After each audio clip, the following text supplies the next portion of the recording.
Менің атым Вячеслав Мантусов. Бүгін ошол мукбан кыргызча долборуна кош келиңиздер. Сиздер менен отуруп, ошол тамактардан остип сүйлөшөм. Ошол теле долборундун эрежеси оп-оңой, бүт барын жеп коюш керекмин. Сиздер менен сүйлөшүп, ошондой бир что получится, мы узнаем чуть позже. Ну, в общем, потрещим. Сөздерді таппай қалсам, қырғыз тілім абдан сон емес. Ошол үчүн эл сөздүк программасына кирип, сөздерді тауып, сиздер менен сүйлөшөм. Башталыспы? Башта берейинби? Бул жакта таттуубу же болбосо ачуу нерселерден остип, сиздерге айтам ачуу, это или тату. Слово такое интересное, тату. Как будто про группу говорю.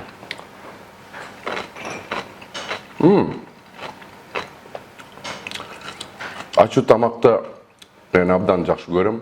Ошол үчүн бул жакта турган кимчи абдан тату экен, ачуу эмес.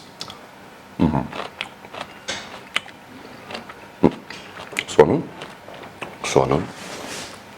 Так, бұл деген кореялық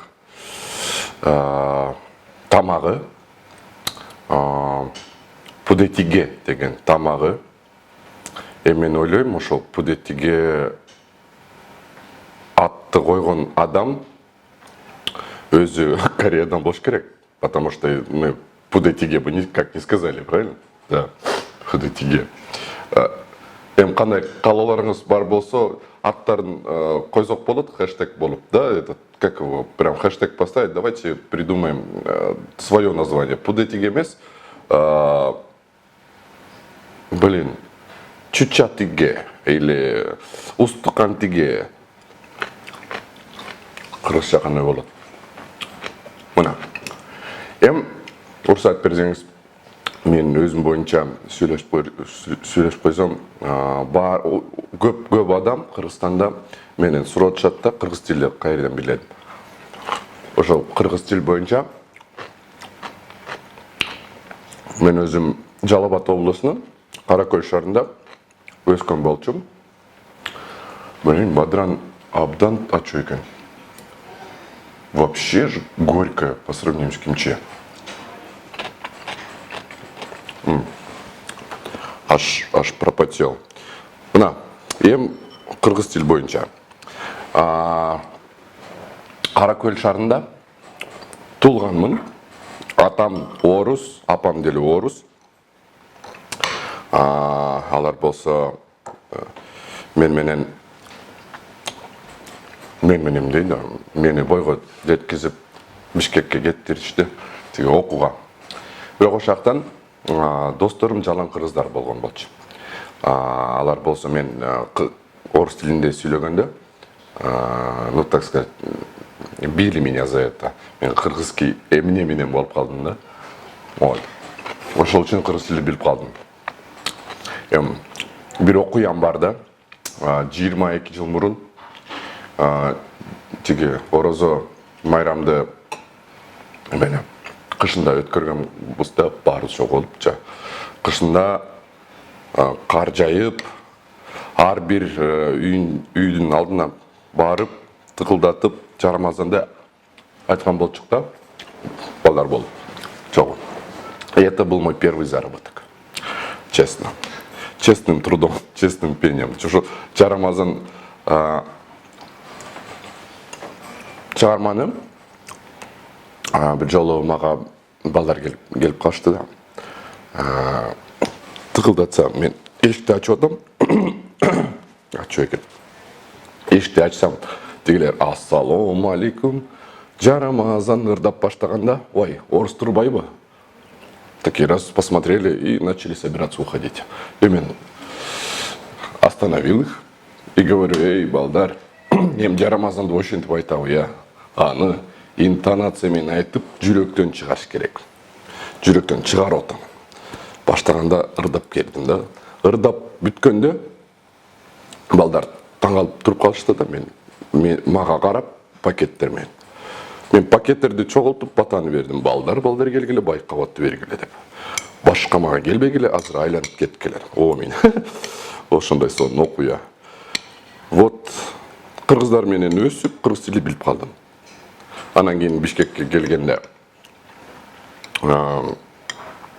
кыргыз тилди унутуп орусча сүйлөп калдым да, по большей степени.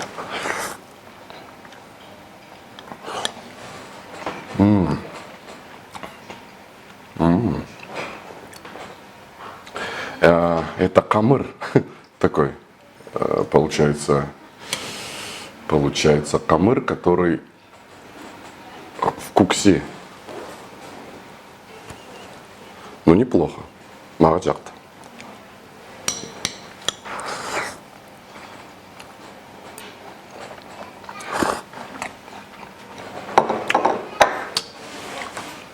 Ой, сонун. Сразу пробило нос. Дагы кандай окуяларды айтып берсем? Мен боюнча теге азыр алып баруучу болуп иштеп атам да, бирок биринчиден тамашоого келип балдар менен тамашоодо ойнодум, КВН'де ойнодум. Мындай ошол учурда тойлорго келип тамашоодо көрсөтүп, тамашаларды көрсөтүп, анан кийин алып баруучуга кетип калдым да. Ну, то есть сам дошел до того, что нужно быть. Это хрен?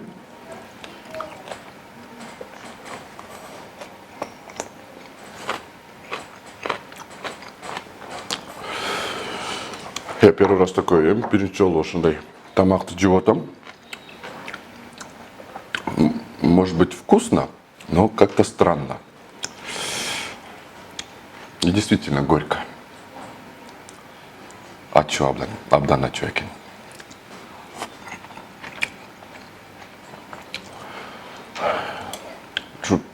Мен точно бүттүн жеп болуш керекмин да, до конца. Жеп берсемчи. Жеп мага этот штраф коюп коет да. Штрафты төлөбөйм, эркекче айтам. Акчам жок. Калтырдым Орусияда деп.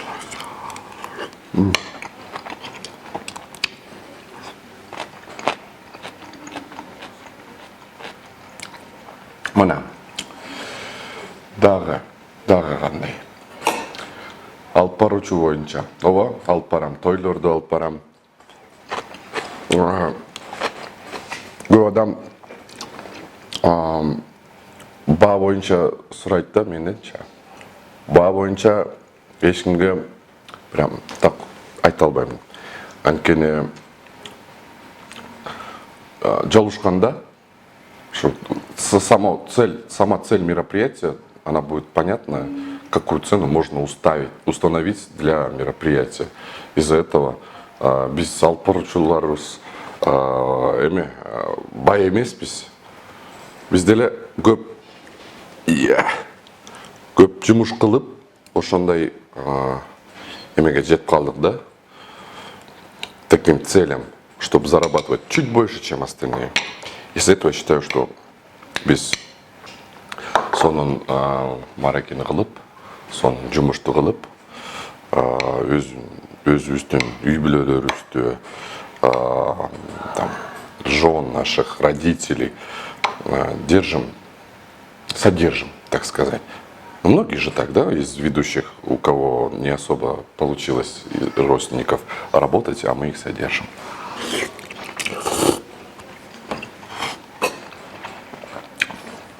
А это что за камыр такой? Фунчоза?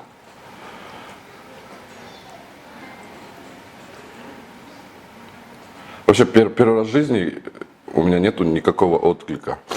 Сен тойлордо же болбосо тамашоодо сахнага чыкканда у тебя же отзыв есть обратный.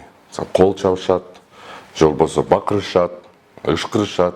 А бул жакта жүрүп отурасың, эки камера, бир оператор сүйлөбөйт.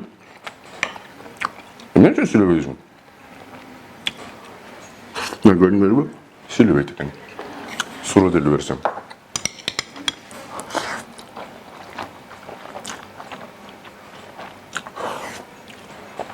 Ох.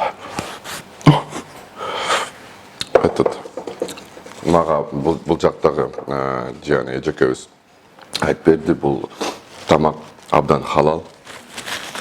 Халалбы? Да. Вот. Халал тамактан биринчи жолу жеп атам. Потому что я всеядный спортсмен.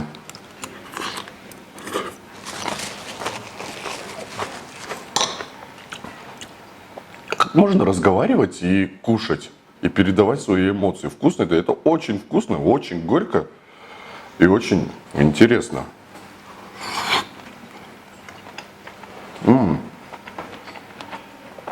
Теге.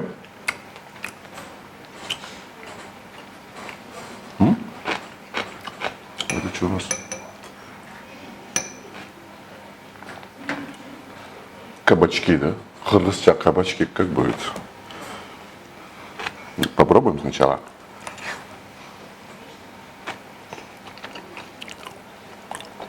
Кабачок. Кабачок.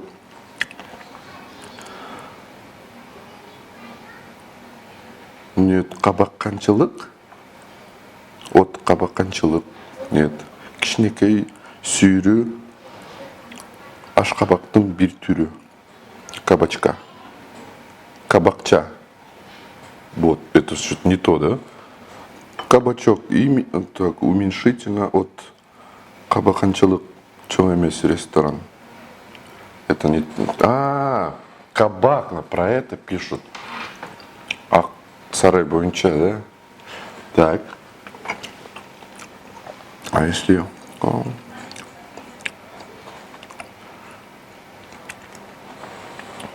Нету. Эх, не помогло мне. Сначала я искал что-то... Бадран, как переводится, это огурец. Давно забытое слово для меня. Бадран. Бадран мага жакта. Картошка бул жакта турат. Картошка муну сүйүлү. Вот. Тарту экен. Сладкое немножко. Потом абдан халал сосиска.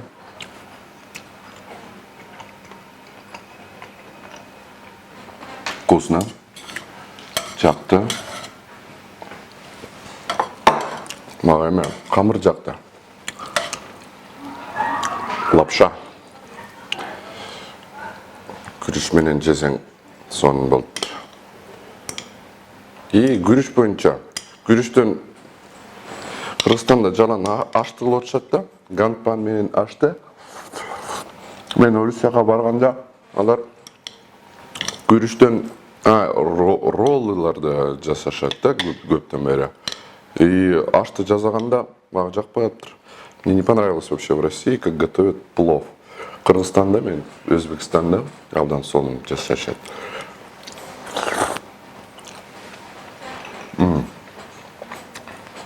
Ну, корейская из корейской кухни. Прикольно. Это у нас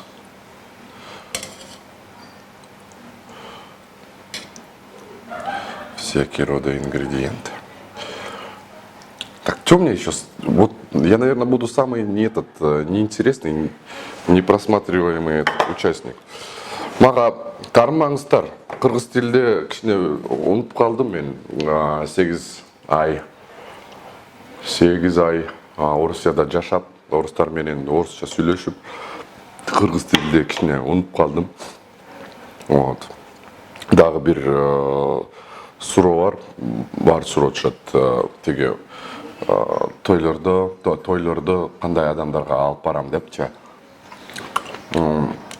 Бир жолу теге Атамбаевдин кызына алып барганда мындай жылдыздуураак болуп калдым да. Сразу приобрел популярность. Анан кийин сенин фишкаң кыргыз тили деп коюшат магачы. Вот. Жок, бул менин фишкам эмес. Мен алып барганда эл менен иштегенде я выкладываюсь на полную, чтобы держать публику. ошо колуна кармапчы. Анан кийин манайды абдан сонун көтөрөм, кыргыз тилине карабай. Орус тилинде да жакшы алып барам. Так. Блин, вкусно.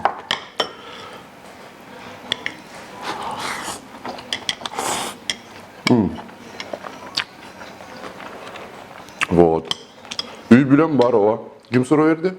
Сен бердиңби? Үй бүлөм бар. Келинчегим, ооба, кыргыз эмес. Кыргыз эмес. Эме, орус. Мен хохлушка деп коем да. Потому что она действительно хохлушка. Кызым бар. 4 жашка чыкты. Азыр Санкт-Петербургда жашашат алар. Вот. Переехали туда. Там погода понравилась.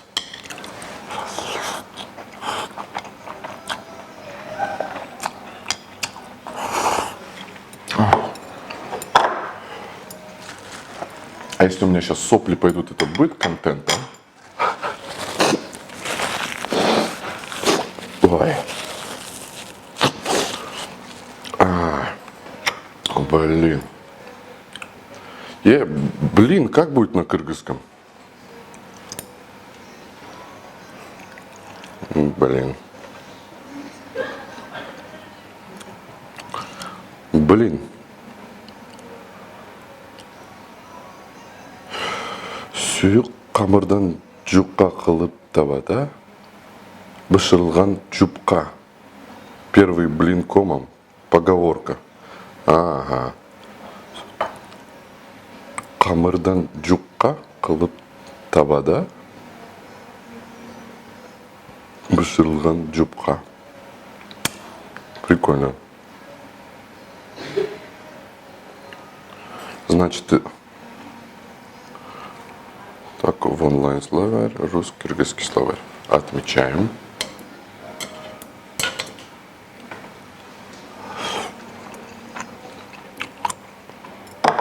Короче, любое тесто это камыр. Я так понял для себя. Блин. Жасалуучу ун. Блинный. Жасалуучу ун. Вот блин дегенде мен это жасалуучу ун, блинный. Поехали. Дальше. Это я здесь не попробовал. Не. Остеген жокмун. Мен бирок бүт баарын жей албайм. КПмын да. Спорт. Это по-нашему. Күнөн бери залга барып иштейм. Жалаң белокторду жеп, жалаң правильное питание кармап. Это мага батпай калат да ошол бар. Но мен аракет кылам. Я постараюсь. Эгерде мага жаман болуп калса, балдарга рахмат айтпай калып кетип калам.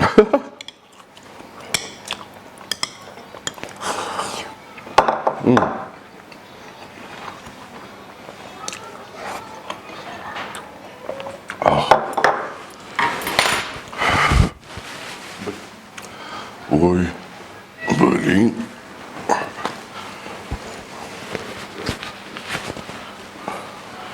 Тиги Нурлан Насип мен ушул долбоорду көрсөм, ал көп еттен жептир.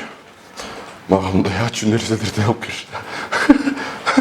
Ох, аж вспотел. Бульончик попробуем. Мага жардам берип коюп бакыт. Бульон кыргыз тилинде кандай болот? Шорпа. Ой, шорпаны жейм да. Шорпа. Менин эсимде Каракөлдө шорпаны жалаң эмеден коздон жашаганбыз. Барана зарежем и наслаждаемся вкусом шорпы. Ох.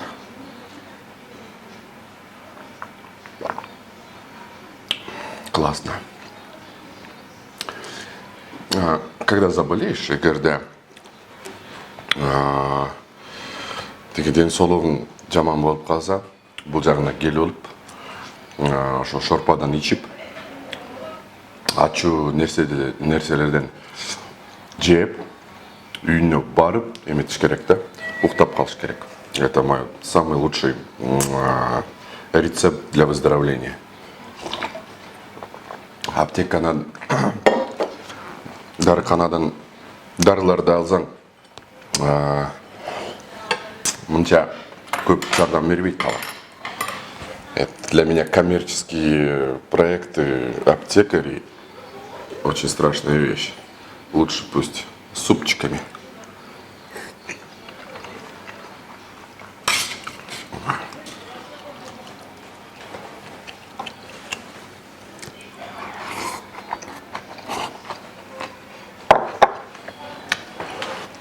Такое ощущение, что я сейчас горю изнутри и снаружи. Күйіп паротом. Içinde и снаружи. Уах. Но это вкусно. Это надо любить. Тига эмеде. Как в соцсетях это все называется? От остроты я все забыл. Комментарии. Вот комментарийді беріңіздер. Ачуларды жейсіздер же сіздерге жақпайбы. Мага абдан жағат, бирок бул абдан ачуу экен. Вот. Жап калса, мага жазып коюңуз, бизге жазып коюңуз, биз айтабыз ошол ачууларды каерден жесеңиз болот да. Ошондой кичинекей реклама. Жарнама.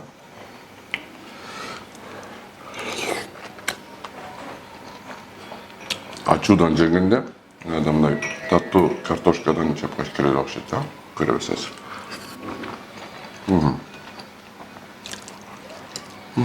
Сонун.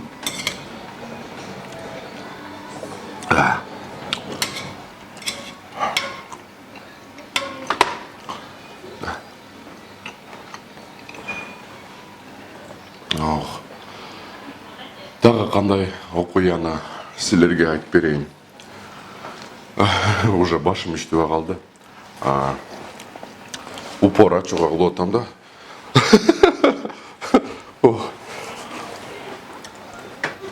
Так.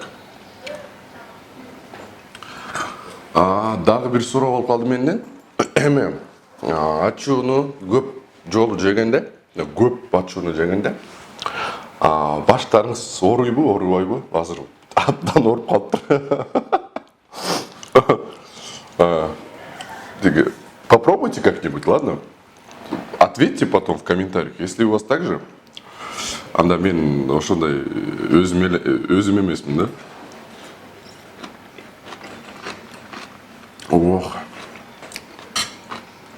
Бирок балдар, чындап айтайын, мен бүт баарын жеп албайм, мен точно жеп албайм.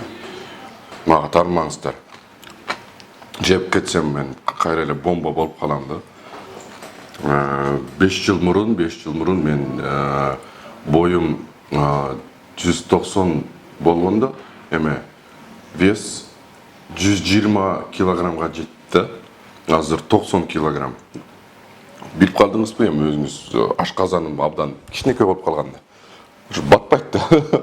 Это все.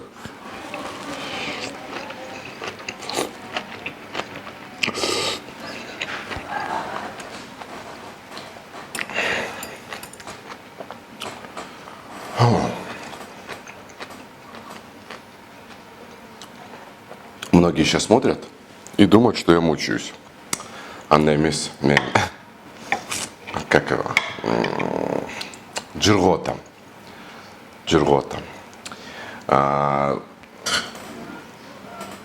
Күндө саат 11-де туруп, кече жумуш үчүн кеч саат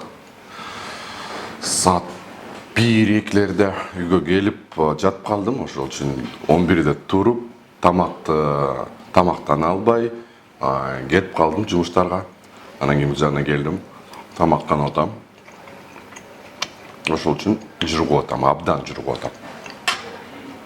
Тем более еще и вкусно. Кореялык тамактары абдан сонунда.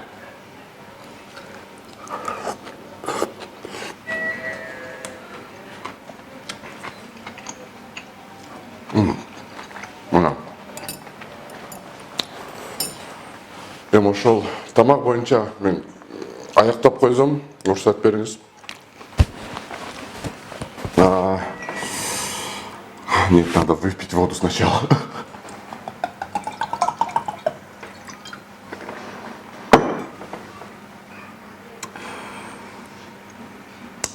Мен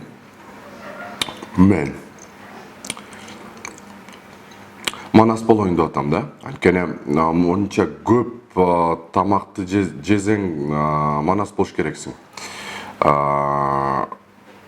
Блин, а если этого все не есть, ну так, я даже не знаю, как прокомментировать. Бактылуу болбой каласың да. Көп тамакты көргөндө, в первую очередь наедаешься көздөр менен да, ну, глазами, а потом желудком, ашказан менен. Вот только бүгүн мен глазами наелся, мен глазами наелся деп, блин, что с моим кыргызским? Бүгүн көздөр менен тамактан алып, ашказан менен болбой калдым. Ошол үчүн жакында манас болом, точно. Чтобы быть таким же сильным, күчтүрөөк и невероятным. Гел максат мага жардам берип кой, аягында не деп айш керекмин. Эчтекени жөн эле видишь, у меня как хочу официально. Эми сиздерге чоң рахмат, менен болдуңуздар. Дагы айта кетсем, атым Вячеслав. Суроорлор бар болсо, комментарийга суроолорду бериңиздер. Анан кийин тиги Мукбанк кыргызча деген долбооруна чоң рахмат. Мындай сонун бир тамактан алдым. Нормально жардам бербейсиңби?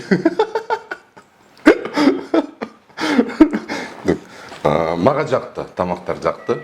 Силерге мындай ачуу нерселер жакса, мага чалып коңуз. Мен анан кийин телефонду берем. Телефонго чалып коңуз. Анан биле аласыз да каерден ошол ачууларды тамактан алсаңыз болот да, тамактан istesеңиз болот да. Рахмат. Слава Мантусов. Мындай. Пусть это будет для вас как,